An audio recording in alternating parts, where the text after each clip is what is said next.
बच्चों, मैं आपके नॉलेज सेंटर चैनल में आपका स्वागत करती हूँ। आज मैं आपको आपकी हिंदी की पाठ्य पुस्तक बसंत कक्षा 7 का पाठ 1 हम पंछी उन्मुक्त गगन के, जो कि एक कविता है, वह पढ़ाने जा रही हूँ। कविता की व्याख्या पढ़ाने से पहले मैं आपसे यह कहना चाहूँगी, जिसने भी अभी तक मेरे चैनल को सब्सक्राइब नहीं किया, इसे सब्सक्राइब करें और मेरे वीडियो को आप अंत तक देखें, जिससे कविता की व्याख्या आपके अच्छी तरह से समझ में आ सके। बच्चों, कविता की व्याख्या पढ़ाने से पहले मैं आपको कविता का मूल भाव या सारांश, जिसे हम सारांश कहते हैं, वह पढ़ाना शुरू कर रही हूँ। हम पंछी उन्मुक्त गगन में कवि शिव मंगल सिंह सुमन जी ने पंछियों के माध्यम से आज़ादी और उसके मूल्य का अर्थ बताया है। सोने के पिंजरे और सोने की कटोरी में मैदा खाने से जीवन का अभिप्राय सफल नहीं होता। पराधीन व्यक्ति, जो व्यक्ति दूसरों के अधीन होता है, वह सिर्फ सपने देख सकता है। वह स्वतंत्र रूप में विचरण नहीं कर सकता, अपनी इच्छा से घूम नहीं सकता। कविता के प्रारंभ में ही पंछी आकाश में स्वतंत्र रूप से विचरण करने की कामना करते हैं, इच्छा करते हैं। उनके पुलकित पंख सोने के पिंजरों की तीलियों से टकराकर टूट जाएंगे। पंछी उन्मुक्त विचरण करने वाले होते हैं, उन्मुक्त खुले आकाश में। वह नदियों, झरने का पानी पीने वाले हैं। वे भले ही भूखे प्यासे मर जाएंगे, उनके लिए नीम की कड़वी निभोरी ही अधिक प्यारी है। सोने की कटोरी में मैदा सिर्फ गुलामी है। पंछी पिंजरे की गुलामी के कारण अपना जो उनकी प्राकृतिक उड़ान है, वह सब भूल गए हैं। वे सिर्फ सपने में पेड़ों की डालियों में झूलते हैं। पंछियों के आकाश में उड़ने के अरमान थे, सपने थे। वे आकाश की सीमा को नापने वाले हैं। अपनी सूरज जैसी लाल चोंच से अनार के दाने यानी तारों को चुग लेते। अपने पंखों को फैलाकर वे आकाश की अंतहीन सीमा को भी पार कर लेते। पंछी अपने आश्रय के प्रति भी लालायित नहीं है, लालच का होना। वे आकाश में उड़ना चाहते हैं। कोई उनकी आकाश में उड़ने की आज़ादी में विघ्न न डाले, रुकावट ना डाले। यह सब इस कविता के माध्यम से पंछियों ने अपने मन की व्यथा का वर्णन करते हुए कहा है। कविता की व्याख्या पढ़ाने से पहले मैं आपको कविता की व्याख्या करने से पहले जो संदर्भ और प्रसंग लिखा जाता है, वह समझा रही हूँ, क्योंकि संदर्भ और प्रसंग लिखना व्याख्या करने से पहले अत्यंत आवश्यक होता है। बच्चों, अब मैं बताती हूँ कि संदर्भ कैसे लिखा जाता है। प्रस्तुत पंक्तियाँ हमारी पाठ्य पुस्तक बसंत के पाठ 1 हम पंछी उन्मुक्त गगन के नाम की एक कविता से ली गई हैं, जिसके कवि शिव मंगल सिंह सुमन जी हैं। प्रसंग: प्रस्तुत कविता में कवि ने पंछियों के माध्यम से आज़ादी और उसके मूल्य का अर्थ बताया है। प्रस्तुत पंक्तियों में कवि कहते हैं कि पक्षी आकाश में स्वतंत्र विचरण करना चाहते हैं। वे पिंजरे में बंद होकर नहीं रहना चाहते।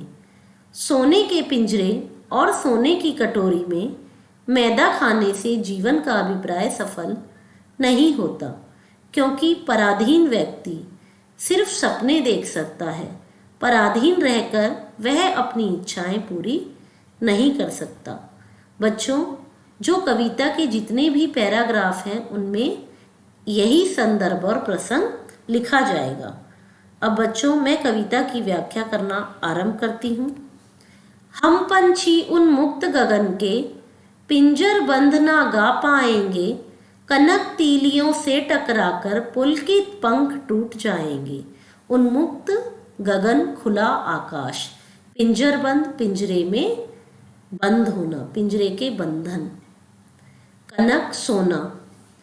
तीलियां जो पिंजरे की सलाखें हैं उनको तीलियां बोला गया है।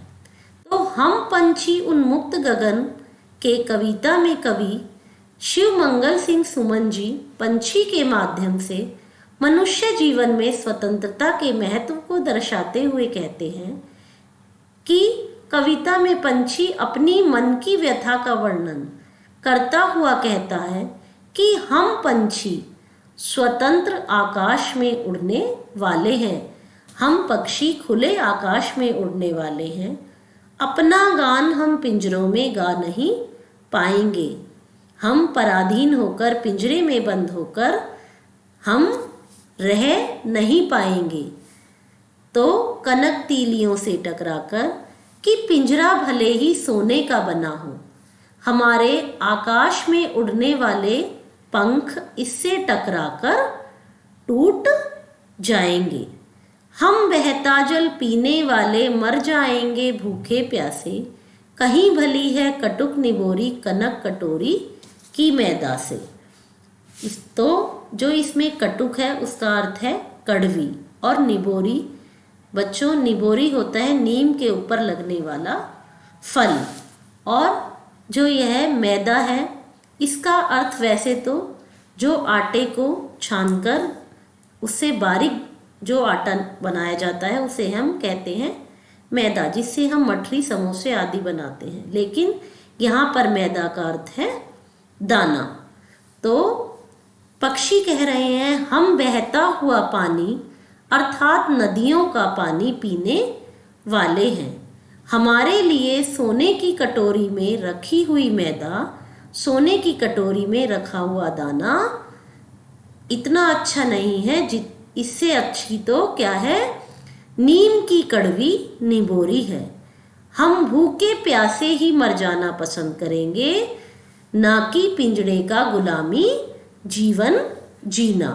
वे कहते हैं कि हम भूखे प्यासे ही मर जाएंगे, किंतु हमें पिंजरे में गुलामी का जीवन जीना पसंद नहीं है।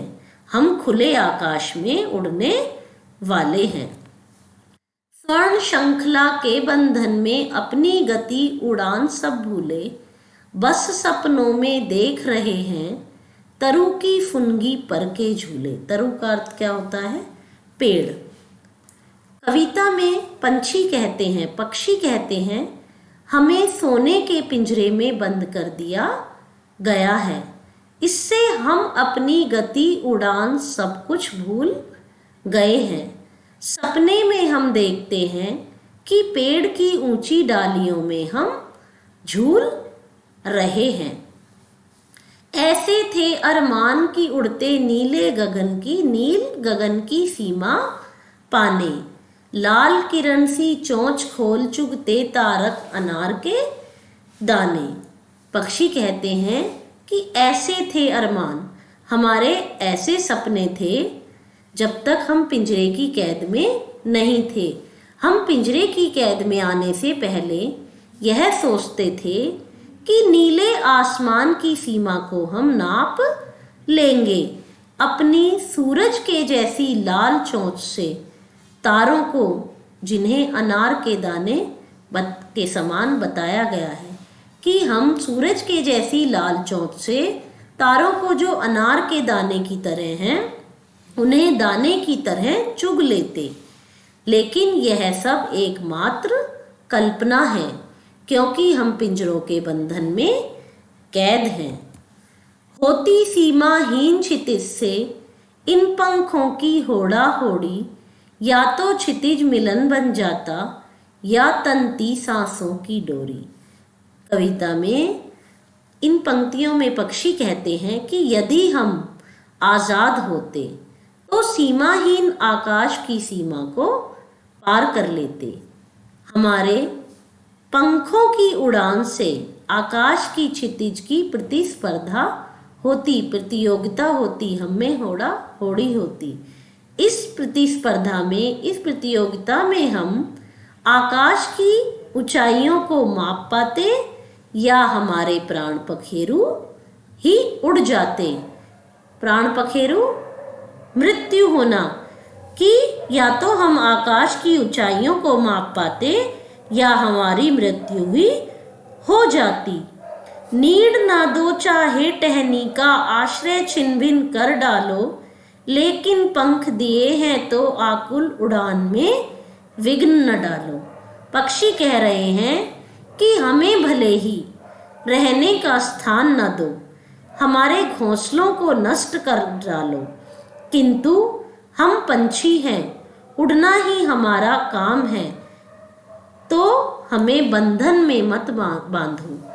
अतः हमारे जो नैसर्गिक अधिकार हैं अर्थात उड़ने में हमें बंधन में मत बांधो, हमें स्वतंत्र रहने दो, हमें खुले आकाश में उड़ने दो।